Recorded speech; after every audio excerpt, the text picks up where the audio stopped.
Hello student, आज मैं हिंदी व्याकरण क्लास 8 के हिंदी व्याकरण के पाठ 2 को आज हम डिस्कस करेंगे। पाठ 2 में है वर्ण विचार यानी ऑर्थोग्राफी। ठीक है, अब वर्ण विचार क्या है बेटा? वर्ण विचार आपने पहले पाठ में कुछ उसके बारे में पढ़ा था। अब वर्ण विचार में देखिए, वर्ण यानी लेटर्स। भगत को देखिए, भ अ ग अ त अ मिल के क्या बना? भगत। यानी ये वर्ण हैं। अब इसमें वर्ण में व्यंजन और स्वर दोनों हैं, तो व्यंजन और स्वर मिल के क्या बनते हैं बेटा? शब्द। ठीक है, और उसी शब्द, वो शब्द क्या है? एक भगत। ठीक है, अब रथ में भी देखिए, र अ थ अ रथ। एक एक ये संधि भी होता है बेटा, इसको संधि भी कहते हैं। ठीक है, तो अब आइए ये देखते हैं।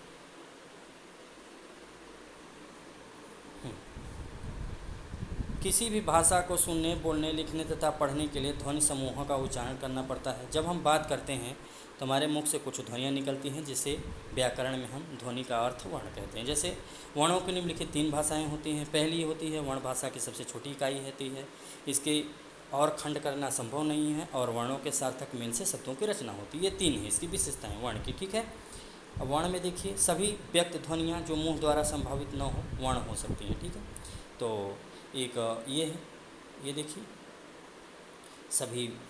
ठीक है, सभी अव्यक्त ध्वनियाँ जो मुंह द्वारा संभावित न हो वर्ण नहीं हो सकती। ठीक है, भाषा की सबसे छोटी इकाई जिसके और खंड नहीं हो सकते वो क्या है? वर्ण। यानी वर्ण की विशेषता है, भाषा की सबसे छोटी इकाई है। ठीक है, वर्णमाला अल्फ़ाबेट आप लोग जानते होंगे। वर्णमाला शब्द वर्ण और मेल से मिल के बना हुआ है, वर्ण और मेल से मिल के बना हुआ है, जिसका अर्थ है वर्णों का समूह, अर्थात वर्णों के समूह को वर्णमाला कहते हैं। ठीक है, उच्चारण की दृष्टि से हिंदी वर्णमाला को 2 भागों में बांटा गया है, स्वर और व्यंजन, यानी वावेश और कांसोनांट।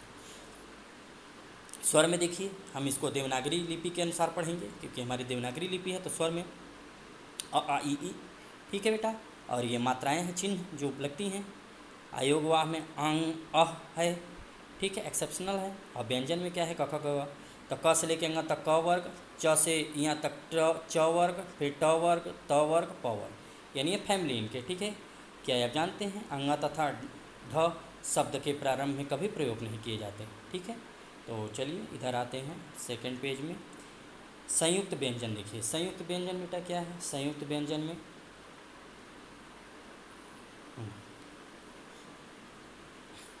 संयुक्त व्यंजन में आता है छ, त्र, ज्ञ, स्र। और गृहीत या आगत में क्या आते हैं? आ, क, ख, ज, फ।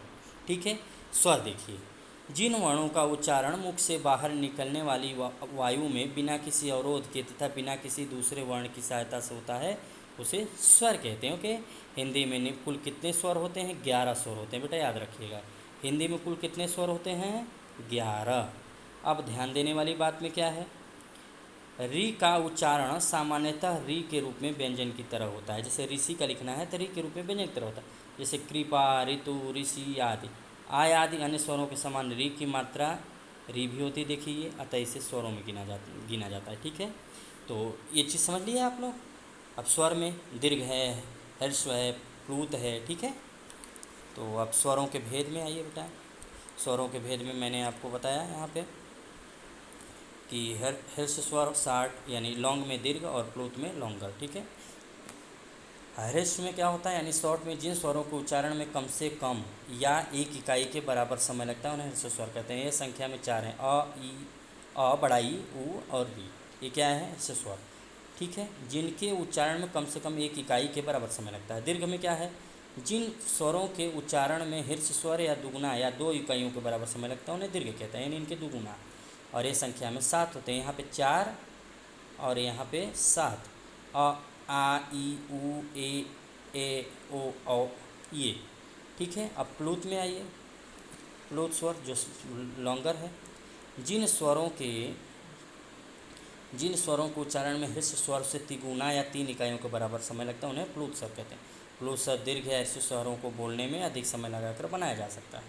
इसका प्रयोग प्रायः संबोधन होता है। ध्यान दिए, ओम, गीत या कविता में भी लय या ताल के लिए स्वरों को प्लूत बनाया जाता है। ठीक है, तो अभी आपने बेटा देखा। अब आ ध्वनि देखिए, आ ध्वनि क्या है?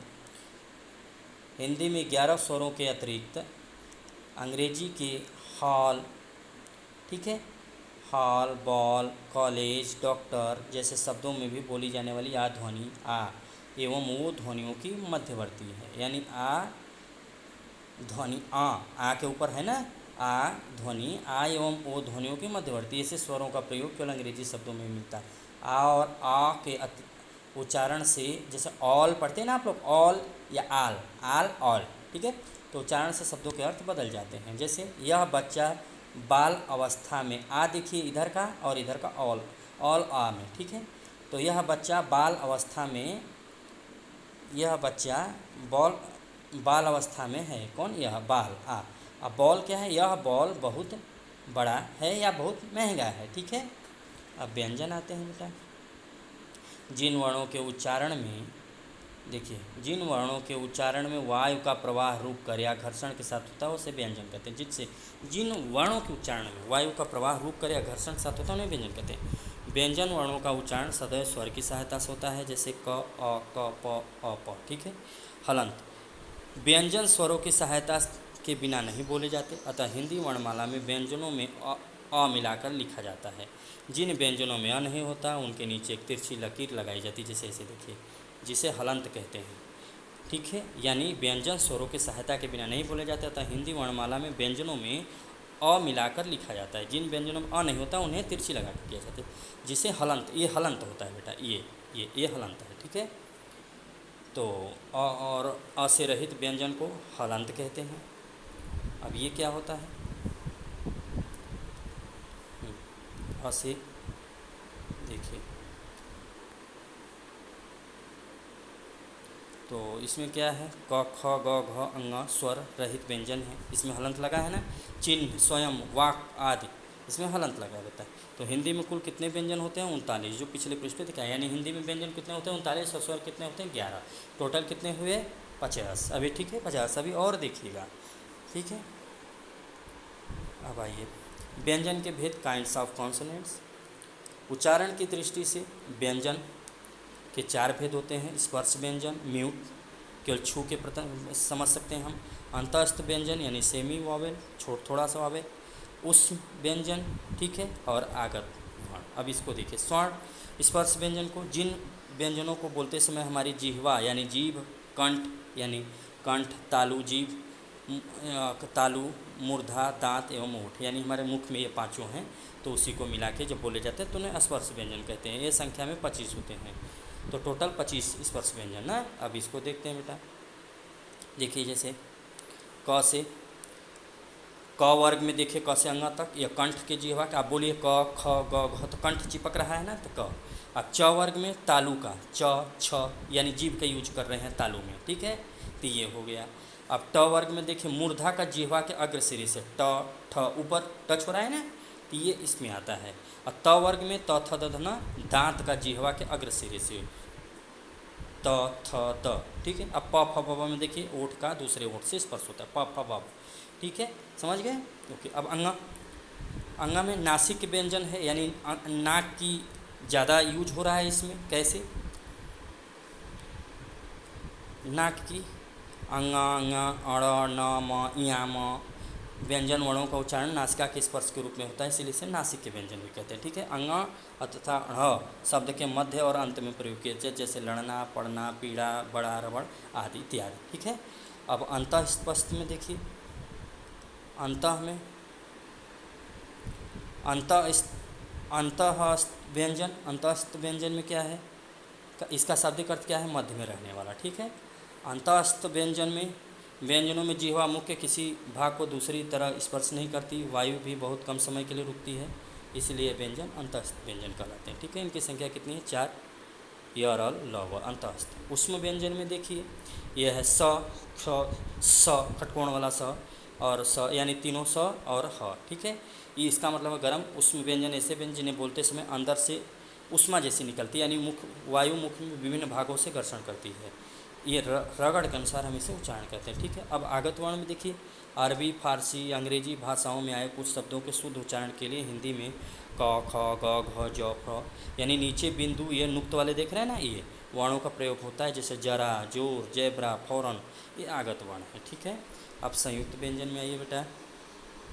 संयुक्त व्यंजन में हम सब जानते हैं कि जब एक स्वर रहित व्यंजन का प्रयोग सहित व्यंजन से मेल होता है तो उसे क्या कहते हैं, संयुक्ताक्षर। ठीक है, इसमें कौन कौन होता है, त्व, स्व, प्र इत्यादि। ठीक है, पढ़ लीजिए। हिंदी वर्णमाला में 4 संयुक्त व्यंजन हैं, छ, त्र, ग, ज्ञ और स्र होते हैं। ठीक है, ये स्वर व्यंजन है। अब स, र, स, स्र से श्रमिक, त, र, त्र से त्रिलोक। ठीक, इसी प्रकार से भी जब एक ही वर्ण 2 बार मिलता है तो व्यंजन दायित्व व्यंजन कहलाता है, दैत्य व्यंजन कहलाता है। जैसे अन्न, यानी अन्न में न, न, न 2 न मिलकर बने हैं, एक पूरा और आधा, तो अन्न। ठीक, इसी प्रकार से क्या है, दैत्य व्यंजन है। अयोगवाह वर्ण देखिए, अयोगवाह वर्ण में क्या कहते हैं, स्वरों, व्यंजन तथा वर्णों के अतिरिक्त 2 वर्ण भी होते हैं जिसे अयोगवाह कह लेते हैं। जैसे अंग, अह, इनमें से एक वर्ण को अनुस्वार तथा अनुनासिक कहते हैं तथा दूसरे को विसर्ग कहते हैं। ठीक है, अह वाले में जितने वर्ड आते हैं वो विसर्ग होते हैं। जैसे पलकह, कमलह, ये विसर्ग है। ठीक है, और अनुनासिक, अनुस्वार, अनुनासिक ऐसे। ठीक है, अनुसार और अनुनासिक में देखिए 2 भिन्न ध्वनियाँ होती हैं। अनुसार व्यंजन ध्वनि है, इसका उच्चारण करते समय केवल नाक से निकलती है, और अनुनासिक उच्चारण सभी स्वरों के साथ होता है, इसका उच्चारण अनुस्वार के पीछे हल्का होता है। ठीक है, जैसे हंस एक अर्थ एक पक्षी है। ठीक, इसी प्रकार से ना। अब 4 में देखते हैं बेटा विसर्ग। विसर्ग में हमने बताया आह वाला ना, तो विसर्ग में देखिए यह अयोगवाह किसी भी अक्षर के सामने लगाया जाता है। इसका उच्चारण आधे ह के समान होता है। जैसे दुह, प्रातः, दुह, प्रातः, इस प्रकार। ठीक है, उच्चारण अवयव देखिए अब वर्णों को बोलते समय। तो उच्चारण स्थान मैंने ये बताया था आपको बेटा पहले ही। इसमें देख लीजिए क वर्ग में उच्चारण स्थान ध्वनि, यानी अ आ और क वर्ग और ह, ये कंठ हैं, कंठ से बोला जाता है। इस ध्वनि का क्या नाम है, कंठ। ठीक है, ठीक इसी प्रकार से सब हैं, तालव्य, मूर्धन्य, दंत, ओष्ठ। ठीक है, व्यंजनों का वर्गीकरण देखिए।